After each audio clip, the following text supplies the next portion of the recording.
What up? My name is Andre. I love to read comic books, and I think that you should too. Today we talk about Daredevil and Punisher Child's Play by Frank Miller and Klaus Janson. This right here is the collection of the Daredevil run from the 80s, and it's Daredevil 181, 182, and 183.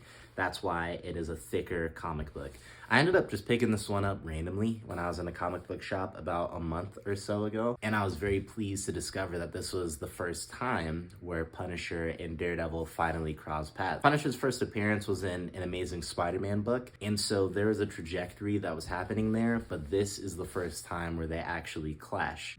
Daredevil and Punisher are taking on a local drug ring that is recruiting teenagers and children. Both Punisher and Daredevil, they're very flawed, but they're very passionate.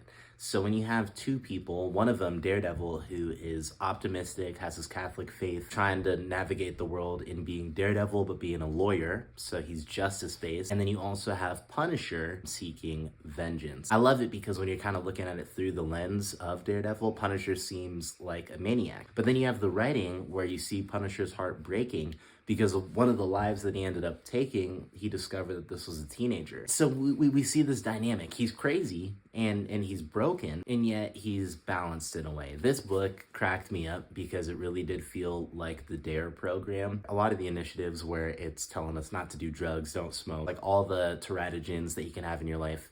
This felt like the DARE program meets Marvel in the corniest and the best way, honestly. The writing seems kind of antiquated in some of the ways that they have slang for some of the drugs that they're using. Angel dust, I don't know if anyone's still doing angel dust in 2025.